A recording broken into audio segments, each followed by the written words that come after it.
Olá pessoal, sejam bem-vindos a mais uma edição do Tia Linux Live. Meu nome é Nelson Dutra, eu atuo como desenvolvedor full stack sysadmin e hoje eu pretendo falar um pouco mais com vocês sobre o HTTP3.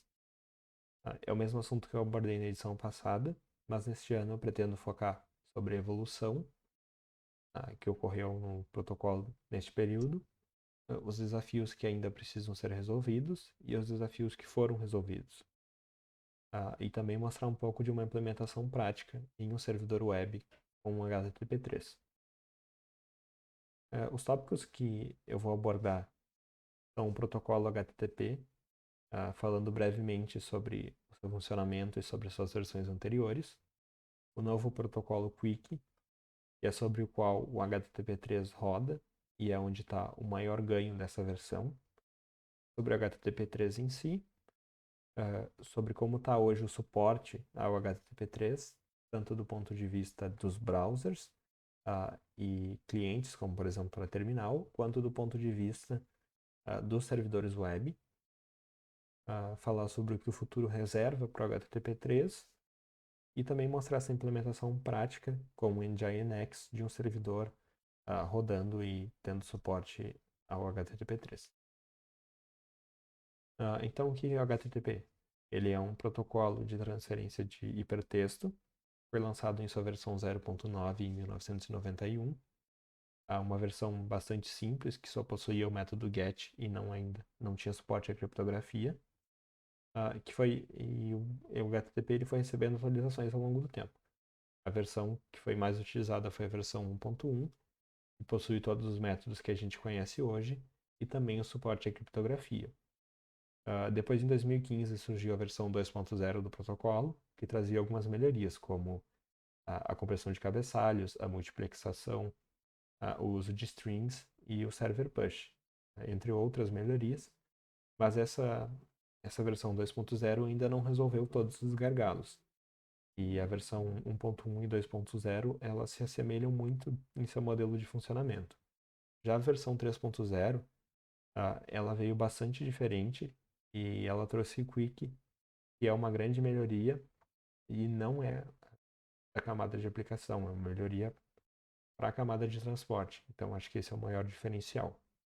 O HTTP ele é um protocolo sem estado, então cada requisição é única e nem o servidor nem o cliente armazenam um estado da requisição anterior. Ele é um protocolo da camada de aplicação, então ele roda no mais alto nível do modelo OSI e nenhum protocolo roda sobre o HTTP, mas o HTTP roda sobre outros protocolos, como por exemplo o TCP e o IP. Ele é do modelo cliente-servidor, então existe um cliente que faz a requisição e um servidor que responde. O servidor não envia nenhuma informação para o cliente quando não há uma requisição. O HTTP hoje ele é muito conhecido pelo uso nos navegadores web e para acesso a sites e páginas, porém ele é muito mais do que isso e é utilizado em várias outras aplicações e pode ser utilizado para qualquer tipo de troca de informação.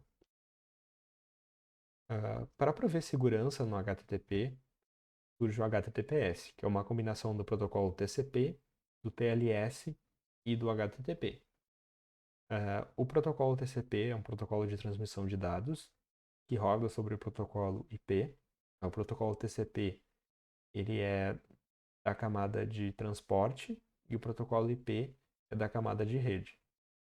O protocolo TCP ele faz um three-way handshake, que são trocas de chaves públicas para estabelecer uma comunicação entre dois nós e tentar garantir que nenhum nó do meio do caminho obtenha essa informação. E ele implementa também um gerenciamento de pacotes. Então, por exemplo, ele tem controle de pacotes perdidos. Caso ocorra o erro na transmissão de algum pacote, o HTTP, por exemplo, que está rodando sobre o TCP, não precisa se preocupar com isso. O próprio TCP faz esse controle.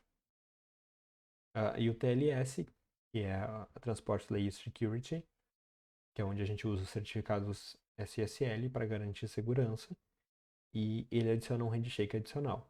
Então, para estabelecer uma comunicação com HTTPS, a gente precisa fazer 4 handshakes. E isso abre espaço para uma otimização que a gente vai ver que o Quick faz. O Quick ele é um protocolo da camada de transporte que roda com o UDP. Então, diferente do HTTP, que rodava sobre o TCP, o Quick ele é de uma camada mais baixa, que é da própria camada de transporte, e ele roda sobre o UDP. Então, ele não tem aquele controle de pacotes que o TCP tem, ele não utiliza esse recurso, pois o UDP não implementa isso. Porém, o UDP ele é muito mais leve, porque ele faz uma transmissão muito menor de informações. E esse controle de pacotes o próprio Quick vai implementar. O Quick começou a ser desenvolvido pelo Google em 2013, num artigo que chama HTTP2 Frames over UDP. E depois ele foi assumido pela Internet Engineering Task Force em 2015, que é quando começou a se construir a RFC e definir um padrão para o funcionamento do Quick. O Quick ele provê strings independentes, então ele resolve o head of line blocking, que era um problema que o HTTP2 tentou resolver, mas ainda não resolvia por forma completa, porque em caso de algum erro de comunicação ou perda de pacotes, por estar em cima do TCP, ele não conseguia resolver o head of line blocking nesses casos.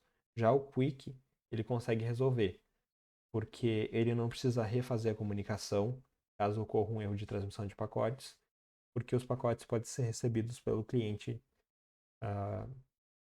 não necessariamente na ordem. Então, ele pode só retransmitir o pacote que houve problema e não ter que reiniciar a comunicação. Ele faz handshakes mais rápidos, então ele precisa fazer só um handshake para restabelecer a comunicação. E em alguns casos, quando o cliente e o servidor já se conhecem, já estabeleceram uma comunicação prévia, ele não precisa fazer nenhum handshake para troca de informação. Ele permite a entrega de dados antecipadas, que é algo muito discutido e que não necessariamente vai ser ideal para todos os cenários, mas eu poderia já enviar na primeira comunicação, antes mesmo do handshake, alguns dados.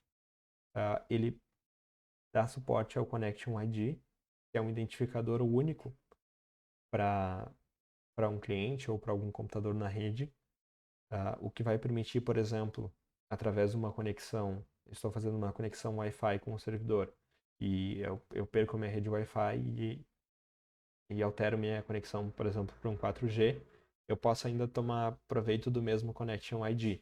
Então, o servidor e o cliente ainda podem se entender como o mesmo. Não vai perder o identificador, como, por exemplo, acontece no modelo atual. Eu já comentei que ele utiliza o UDP, e ele traz todos os ganhos que o HTTP2 tentou implementar, só que ele traz isso para a camada de transporte. Então, o Quick ele pode ser explorado por muito mais protocolos e aplicações do que o próprio HTTP. Por exemplo, eu poderia usar o Quick na camada de transporte e outro protocolo qualquer na camada de aplicação. Então, ele traz um ganho muito maior do que o próprio HTTP2 trouxe, porque ele roda numa camada inferior e pode ser explorado por qualquer outro protocolo. Então, quais são as diferenças entre o UDP e o Quick, se eles rodam no mesmo nível? O UDP ele não tem suporte a uma conexão, então, por exemplo, ele não mantém uma conexão aberta entre um cliente e um servidor, ou entre dois nós. O Quick já tem suporte e faz esse controle. O UDP, como eu comentei antes, ele não tem garantia de entrega, então caso ocorra um erro de comunicação, ele não vai reenviar. O que em muitos casos é ideal, por exemplo, como uma transmissão de áudio ou vídeo, onde se a gente perder um pacote, não é interessante reenviar porque é algo que já passou, mas, por exemplo, no protocolo HTTP, quando a gente está acessando um site, é interessante que a gente tenha controle desse reenvio. Então, como o HTTP não faz esse controle, o Quick ele vai fazer e ele pode ser utilizado com a garantia de entrega ou sem a garantia de entrega. E ele também faz controle de fluxo no canal, o que o UDP por padrão não faz. Então, aqui colocando no modelo de camadas, né? O HTTP1 e o 2, eles rodam sobre um TLS, que roda na versão 1.2 ou superior, e roda sobre o TCP, e roda sobre a camada IP. Já o HTTP3, ele roda sobre o QUIC, então ele requer um TLS da versão 1.3 pelo menos, que é o TLS QUIC, e ele roda sobre o DP, que por sua vez roda sobre o IP.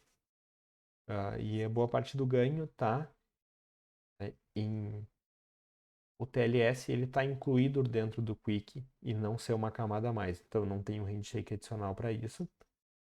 E o ganho do próprio protocolo UDP rodando embaixo, por ser um protocolo muito mais simples e carregar menos informações. No exemplo de requisições entre um cliente e um servidor, no TCP ele precisaria fazer sim e depois um acknowledgement. O cliente faria para o servidor, depois o servidor faria para o cliente, e o servidor receberia, por final, o acknowledgement do cliente. E aí iniciaria uma comunicação TLS entre o servidor e o cliente, concluiria essa comunicação TLS e depois iniciaria, de fato, a requisição HTTP. Já no HTTP over QUIC, o próprio QUIC vai embutir o TLS. Então, ele vai estar rodando dentro do QUIC e não vão ser necessárias handshakes adicionais para essa troca de informação. Então, ele só faz os handshakes do próprio QUIC e depois a troca HTTP direta, a requisição e respostas. Dependendo do nível de conexão e de como isso foi estabelecido, se já existia uma conexão prévia e isso for habilitado, pode ser que não seja necessária nenhum handshake antes da comunicação HTTP.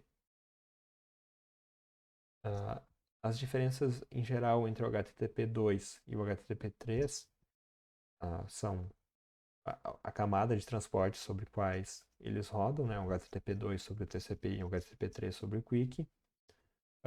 Os strings no HTTP2 são providos pelo próprio HTTP2, então ele que faz esse controle dos strings.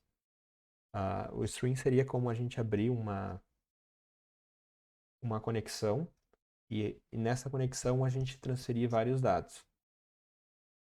Diferente do modelo 1.0, que no modelo 1.0 a gente fazia uma requisição para cada informação que a gente quer entregar, para cada arquivo, por exemplo. No HTTP2 eu posso abrir um string e trafegar vários dados em cima desse único string. Porém, eu tenho que esperar o dado que está sendo trafegado concluir para iniciar um próximo.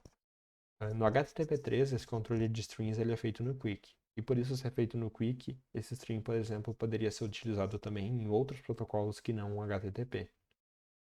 E o QUIC ele já traz suporte a strings independentes. Então, poderiam ser abertos vários strings e em cada um desses strings ser trafegados várias informações. Um dos benefícios também que o HTTP2 trouxe foi a compressão do header. E o HTTP3 também tem esse benefício, só que quem faz também a compressão do header é o próprio QUIC. Quando eu fazia isso no HTTP2, eu só conseguia comprimir o header do próprio QUIC e não conseguia comprimir, por exemplo, do protocolo TCP que está rodando embaixo. Quando eu faço essa compressão no QUIC, eu consigo fazer a compressão inteira. Então, tudo que está no protocolo QUIC e acima vai ser comprimido. Os dados antecipados no HTTP2 já existiam formas de fazer, mas nem sempre funcionava bem e é algo que gerou muita discussão. Então, boa parte das implementações do HTTP2 não entregam dados antecipados. No HTTP3 isso foi melhorado, mas isso é uma discussão ainda muito abrangente e depende muito do cenário. O HTTP2, por sua vez, não implementa o Zero Handshake, que é através de uma conexão prévia não ser necessário nenhum handshake para troca de informações. E o HTTP3 sim implementa isso. Com o HTTP3 surgiu a tag uh, uma informação que a gente envia no header, que é o out service. E a gente pode enviar o out service H3 e indicar em qual porta e em qual host a gente vai estar provendo o HTTP3. Então, ele provê um serviço alternativo via UDP. Neste caso aqui eu estou indicando que ele vai prover na porta 443 e o host ele não está especificado, então é o próprio host. Mas poderia ser um outro host que provê esse recurso via HTTP3 e ele vai ser considerado same origin quando eu retornar ele através desse header. Aí uma diferença importante é que o HTTP2 ele conseguia entregar através de uma biblioteca, ele entregava pelo TCP que o HTTP2 estava disponível. Então, na requisição no handshake TCP, o cliente já sabia se ele poderia fazer a consulta via HTTP2 ou se ele deveria usar o HTTP 1.1 ainda. Já no HTTP3, isso não é feito. Então, essa troca não acontece através do TCP, mas através de um header da própria requisição HTTP, que vai indicar esse serviço rodando no determinado host e em determinada porta. Uma vez que o browser já conhece esse host, ele pode fazer as requisições direto através do HTTP3. Na primeira vez, antes de conhecer o host, ele ainda vai utilizar o protocolo HTTP2 ser disponível, ou o protocolo HTTP1, caso o 2 não esteja disponível, para depois, nas próximas requisições, já conseguir fazer a request usando o HTTP3. E como é que está o suporte, então? No ano passado eu trouxe esse mesmo gráfico aqui, que é retirado do Can I Use. Hoje o suporte global é 73,15%. Ele já funciona nos principais navegadores, como o Edge, Firefox, Chrome. Funciona no Opera. No Safari, ele já está disponível através do teste preview e é possível de ser habilitado, mas ainda não roda por padrão. No Safari para iOS também não.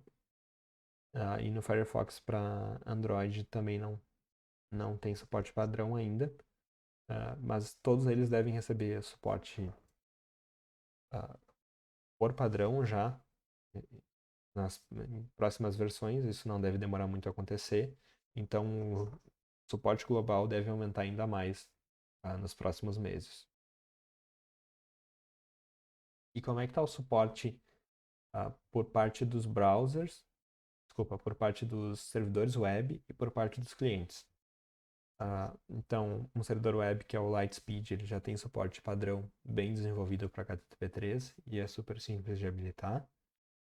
O Nginx, ele também já provê suporte ao HTTP3, mas daí isso ocorre através de uma branch específica do Nginx, que é o Nginx Quick, e compilando, né, o Nginx por essa branch, a gente vai conseguir habilitar o suporte ao HTTP3.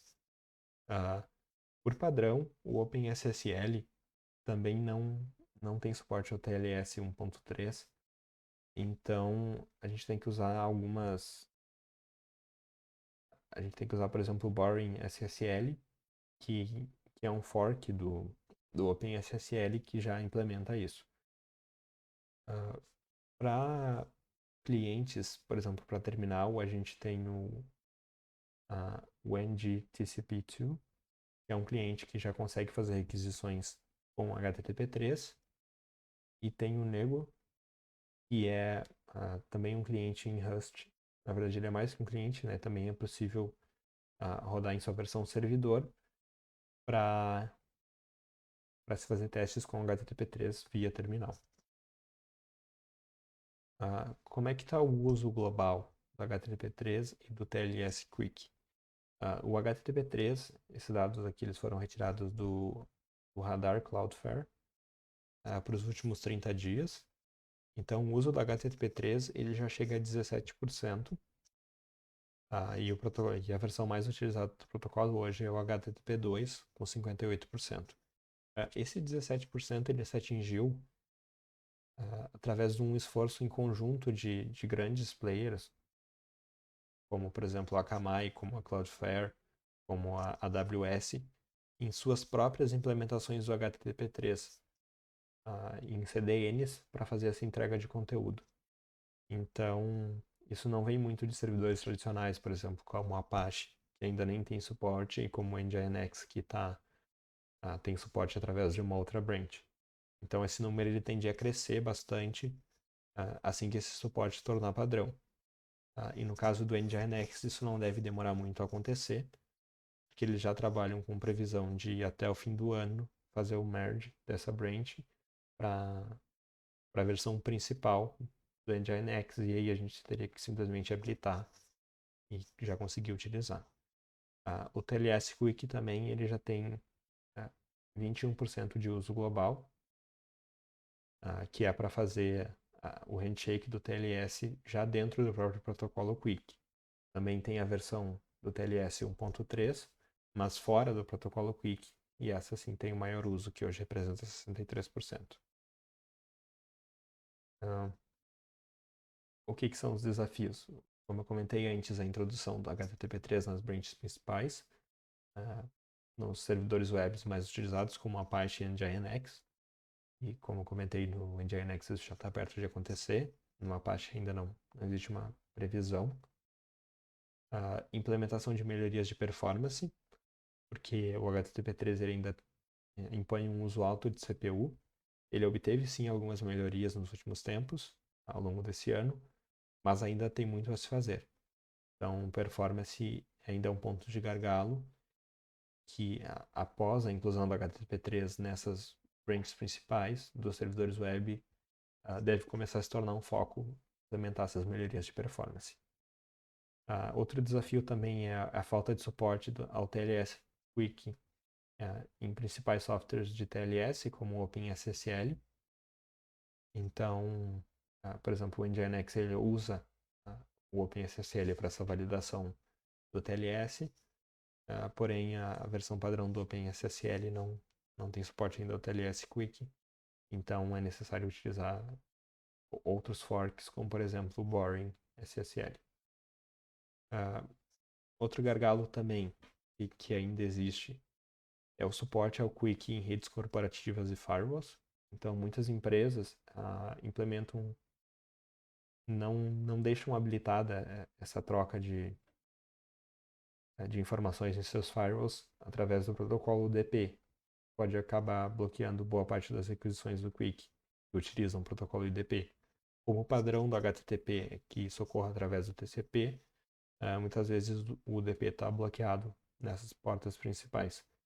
E isso acaba sendo um problema, não permitindo a comunicação com o HTTP3, e a comunicação teria que ser feita através do HTTP2 ou 1.1.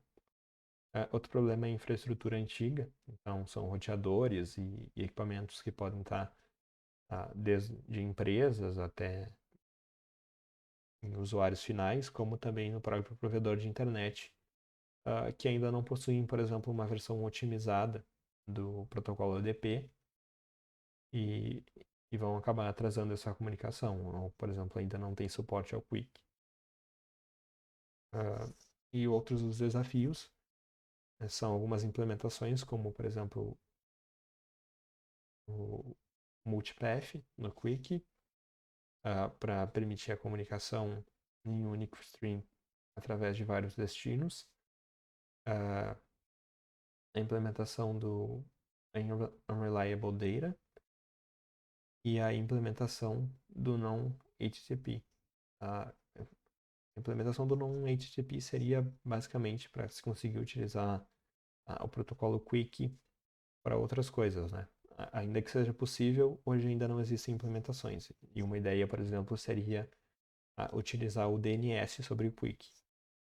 E isso vai ficar para uma versão 2.0 do Quick.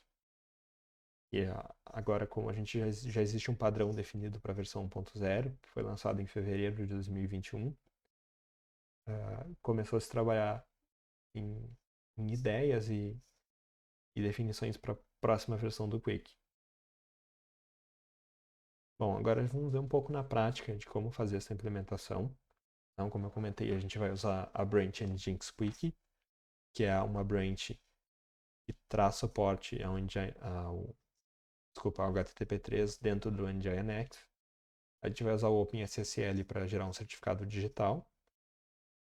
E aí a gente vai usar ele só como para gerar o nosso certificado autoassinado e não como a biblioteca para o Nginx. Como biblioteca para o Nginx, a gente vai utilizar o Boring SSL. Então vamos colocar a mão na massa e ver como fazer isso. Bom, para começar a gente tem que instalar as dependências do Boring SSL que a gente vai precisar para compilar eles e depois clonar um repositório. Para otimizar um pouco do nosso tempo, eu já realizei essa instalação de dependências e já clonei o repositório também. No caso do Boring SSL, é um repositório um pouco grande, então dependendo da conexão ele poderia levar um tempo para clonar.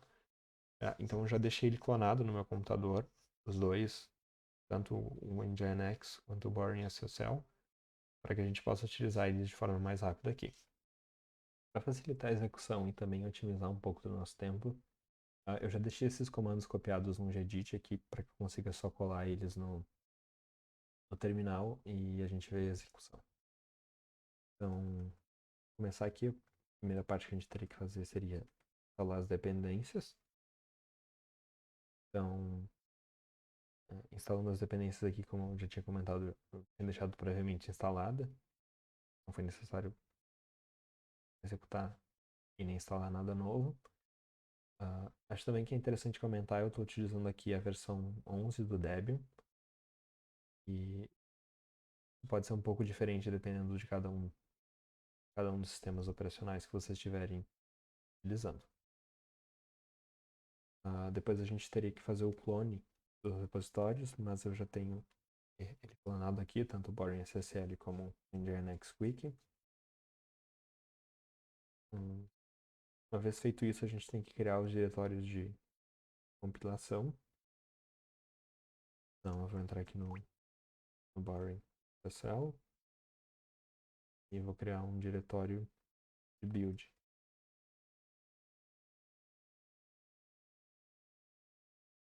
Ele já tem um diretório de build anterior aqui, então eu vou remover ele. Vou criar um novo. Vou entrar nesse diretório. E agora o que eu tenho que fazer é dar um make e compilar compilar o Boring SSL. Ele compila relativamente rápido, tá? Mas ele ainda vai levar entre 2 e 3 minutos para fazer a compilação. Enquanto isso, a gente pode ir otimizando alguma outra parte. Deixar ele compilando ali. Pode acontecer alguns erros, em alguns casos, mas é difícil. Normalmente ele compila tranquilo, assim, pelo menos no Debian. Agora, para a gente fazer a instalação do Nginx Quick, a gente também tem que instalar as dependências dele. E é importante a gente instalar o Mercurial para que a gente consiga clonar o repositório do Nginx Quick. Então eu vou abrir um novo terminal.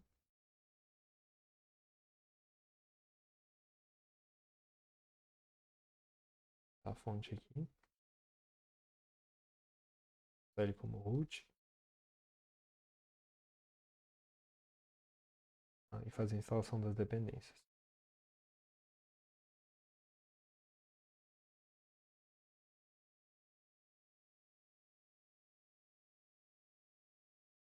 Como eu também já deixei previamente instalado, ele não precisou fazer nada.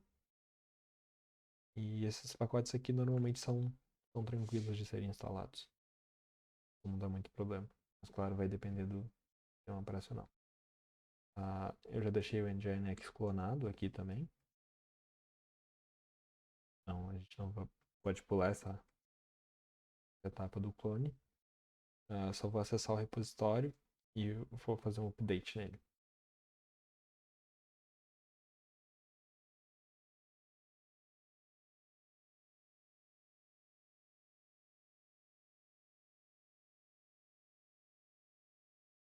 Também como eu fiz o clone há pouco tempo, não tem nada que necessita ser atualizado. A próxima etapa é fazer a configuração para pré-compilação. E aqui tem algumas coisas que são importantes. Então, por exemplo, ali, build nginx wiki with debug é para a gente ter um retorno caso ocorra alguns erros. Podem ocorrer, né, nesse processo. With HTTP v3 module, que é para compilar com a versão 3 do HTTP. Nesse caso aqui eu não estou incluindo outras versões tipo a 2, estou incluindo só, ele vai incluir por padrão só 1.1 e a 3. Ele também vai utilizar o Quick Module e ele vai utilizar o String Quick Module, então para ter suporte ao Quick e para ter suporte às strings também. Ali ele vai estar utilizando o Boring SSL para prover como biblioteca SSL para o Nginx, né? Porque por padrão ele utilizaria o OpenSSL. Então eu preciso ter ele instalado, o Boring SSL compilado já para poder seguir para essa etapa. Então acredito que o Boring SSL está quase terminando de compilar aqui. Uma vez que ele concluir aqui, a gente já pode rodar o comando. Então eu vou copiar o comando, que é o mesmo que tem lá no slide. Como é um comando bem grande, deixei aqui pronto já pra gente já. Só esperar ele concluir. E aí a gente já pode rodar o comando para fazer a pré-configuração.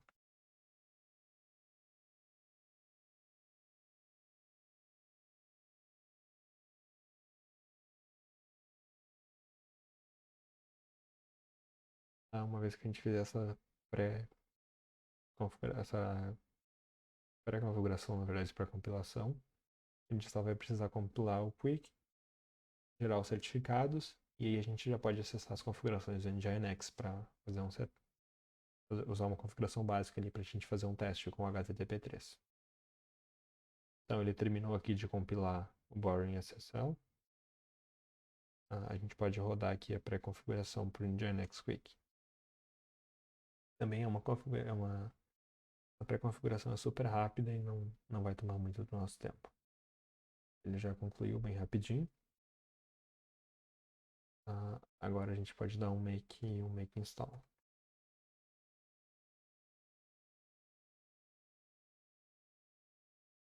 Essa parte aqui demora um pouco mais, que a instalação vai demorar um pouco mais que a pré-configuração, mas ela também é bastante rápida. E aqui é onde podem surgir a maior parte dos problemas que vocês venham a ter, dependendo dos módulos que vocês incluírem. Por exemplo, o NJS. O Nginx é um módulo que a gente poderia incluir aqui. Em alguns momentos ele costuma dar problema. E aí a gente teria que trabalhar para resolver também. Se você incluir o módulo HTTP2, também é um módulo mais tranquilo. Então tudo vai depender das configurações que vocês utilizarem para essa compilação. Aqui ele já concluiu a compilação. Então agora a gente pode gerar um certificado SSL para que a gente consiga utilizar. Aqui tem comando do OpenSSL. O certificado a gente pode gerar ele pelo OpenSSL sem nenhum problema, tá? Não vai ser um problema, não é porque a gente está utilizando o Boring SSL ali dentro como biblioteca que a gente não vai poder utilizar o OpenSSL para gerar o certificado. Antes de fazer isso, eu vou acessar o diretório onde ele criou por padrão as configurações do Nginx. Pode ver esse diretório aqui, ó, o sr local nginxconf.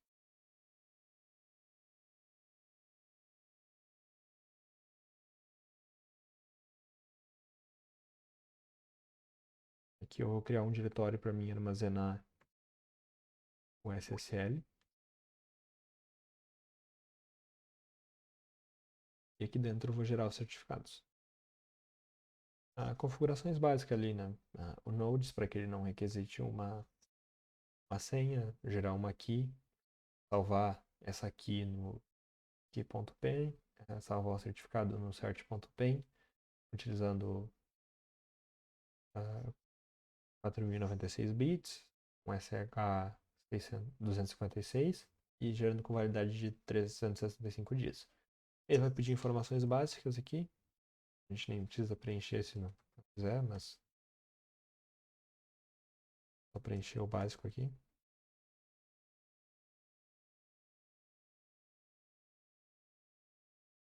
As outras não vou preencher. Bom, ele gerou os dois certificados aqui.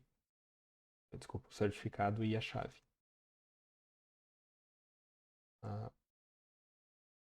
Uma vez feito isso, a gente já está com o Nginx Quick instalado. Agora a gente só tem que fazer uma configuração para executar ele. O local de configuração padrão lá é a pasta que a gente está e o arquivo nginx.conf. O que eu vou fazer aqui? Vou remover esse nginx.conf e vou copiar um arquivo padrão que eu gerei anteriormente, um arquivo bem básico, de uma configuração simples, para que eu possa mostrar para vocês. Eu vou copiar lá do meu diretório para cá. Vou entrar nesse arquivo aqui para mostrar para vocês a configuração. Ele tem uma configuração básica aqui do Nginx, tá? Isso não é nada otimizado, nem ideal para rodar no servidor real, mas é só para demonstração. Vai rodar um processo de workers, vai permitir 1024 conexões. Aqui no HTTP é onde vai de fato a configuração desse server, né? Desse, digamos, domínio assim que a gente fosse rodar. No nosso caso, a gente vai rodar como localhost mesmo. A gente vai criar um log no formato quick. Aqui a gente pode especificar como é que a gente quer que esse log seja feito. Esse aqui está o padrão que vem no Nginx, não fiz nenhuma alteração. E também usar um log de acesso. Depois a maior diferença vem aqui no server. Esse listen 443 SSL é para suportar a versão 1.1 do HTTP. Se a gente quiser suportar a versão 2.0, é só a gente adicionar aqui HTTP 2. Que não vai funcionar nesse caso porque eu não compilei o Nginx incluindo o HTTP 2. Então a gente vai deixar só para a versão 1.1 com SSL. Depois, aqui a gente vai criar um novo listen. Também vai especificar uma outra porta e o HTTP 3.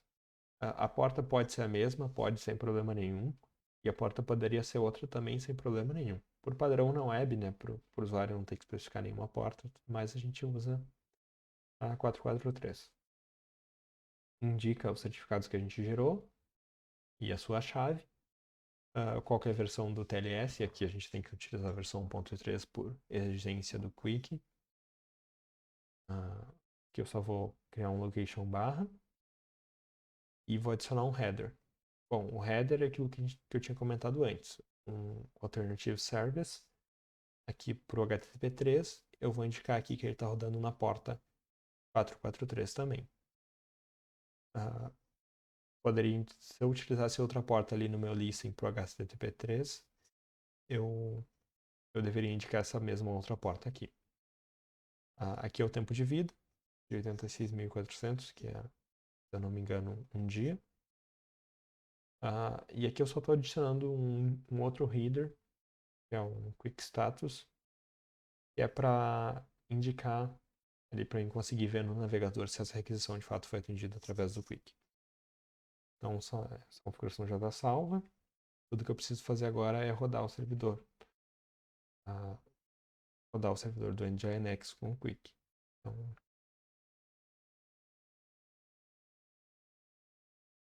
vou ver primeiro se eu não tenho nenhuma outra instância dele rodando. Não. Então agora eu posso só executar ele. Então, ele já vai estar rodando aqui. Claro que num ambiente real isso poderia ser rodado, por exemplo, dentro de um Docker, poderia ser rodado dentro.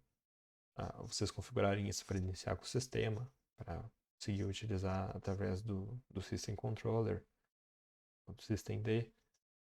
Aqui como é só um exemplo, isso não é necessário. O próprio Nginx, por padrão, já disponibiliza uma configuração Docker para o Nginx Quick. Então é bem simples. Seria vocês só copiarem o arquivo ali e rodar ele com Docker, ia funcionar perfeitamente.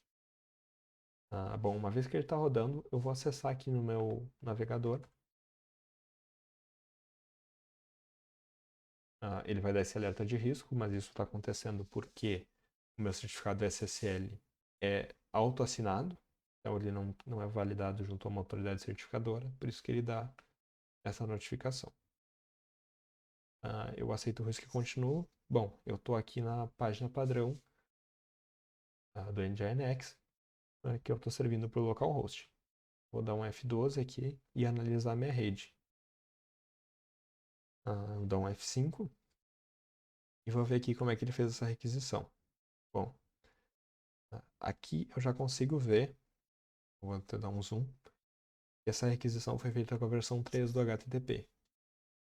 E aqui no meu cabeçalho eu consigo ver exatamente o que eu especifiquei lá, que o serviço roda na porta 443 para HTTP 3 e meu tempo de vida. E aqui também eu recebo um Quick Status, que é a informação adicional que eu rodei lá para me verificar se ele estava rodando mesmo via Quick. Então, foi bastante simples, assim, com poucos passos a gente conseguiu servir um servidor super rápido e rodar ele com HTTP 3. Claro que no cenário real a gente vai ter muito mais configurações e tudo mais, mas isso é só para mostrar para vocês como já é bem mais simples fazer isso. E a expectativa é que até o final do ano vocês basicamente precisam adicionar o listing do HTTP3 ali na configuração do servidor web de vocês e já vai funcionar para quem tiver o Nginx atualizado. Essa é a expectativa, pelo menos. Aqui deixo algumas referências, né, que são as próprias RFCs, que tratam, né, do Quick e do HTTP3. Dois links para o blog do Nginx, que tem informações de como fazer esse setup por lá também. O quick.nginx.org, que tem mais informações sobre essa branch Quick do Nginx. E o GitHub do NGTCP2, por acaso vocês tenham interesse em utilizar esse cliente.